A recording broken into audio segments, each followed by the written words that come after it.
ஆண்டவரால் ஆசீர்வதிக்கப்பட்ட அருமையான தேவ ஜனங்களே, இன்று நாம் வாசிக்கக்கூடிய தலைப்பு என்னவென்றால் பரிசு பரிசு பரிசு.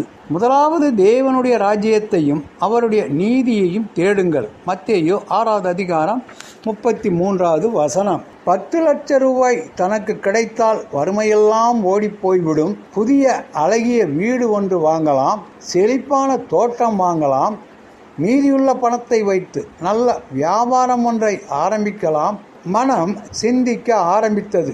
எப்படியாவது முதல் பரிசு தனக்கு கிடைக்க வேண்டும். அதற்கு ஒரே வழி ஊக்கமான ஜெபம்தான் என முடிவு செய்த அந்த விசுவாசி லாட்டரி டிக்கெட்டை எடுத்துக்கொண்டு நேராக போதகரிடம், ஐயா, எனக்கு லாட்டரி டிக்கெட்டில் முதல் பரிசு விழும்படி ஊக்கமாய் ஜெபியுங்கள், உபவாசம் இருந்து ஜெபியுங்கள், லாட்டரி டிக்கெட் எண்ணை உங்கள் வேத புஸ்தகத்தில் எழுதி வைத்துக் கொண்டு இடைவிடாமல் ஜெபியுங்கள் என்று கூறினார். அதை கேட்ட அந்த போதகர், நான் ஏன் ஜெபிக்க வேண்டும் என்று கேட்டார். அந்த விசுவாசி மறுமொழியாக, லாட்டரி சீட்டில் பரிசு விழுந்தால் அதில் உடனே தசமபாகம் செலுத்தி விடுவேன் என்றான் உற்சாகமாக. நல்லது, நான் ஒரு கேள்வி கேட்கிறேன். இதுவரை நீங்கள் ஒழுங்காக தசமபாகம் செலுத்தியது உண்டா? போன மாதம் உங்களுக்கு கிடைத்த சம்பளத்தில் தசமபாகம் கொடுத்தது உண்டா என்று போதகர் கேட்டார். அதற்கு அந்த விசுவாசி, ஐயா, என் கொஞ்ச சம்பளத்தில் எப்படி தசமபாகம் கொடுக்க முடியும்?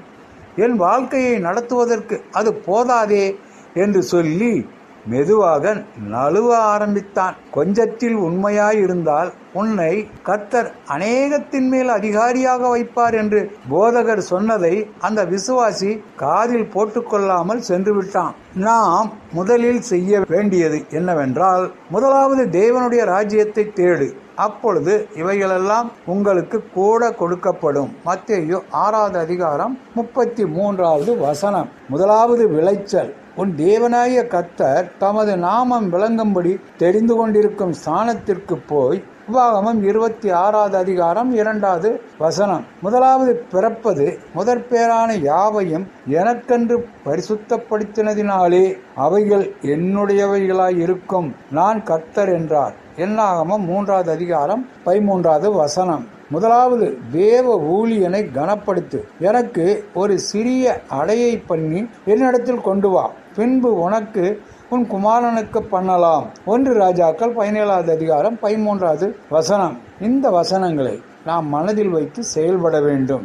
எல்லாவற்றிலும் முதலிடம் தேவனுக்கும் தேவ ஊழியத்திற்கும் தேவ ஊழியர்களுக்கும் கொடுத்திட ஏவி அருளும் என்று நமது ஆண்டவரை நோக்கி நாம் ஜெபிக்கலாமா? ஆண்டவர் தாமே நம் அனைவரையும் ஆசீர்வதிப்பாராக. ஆமேன்.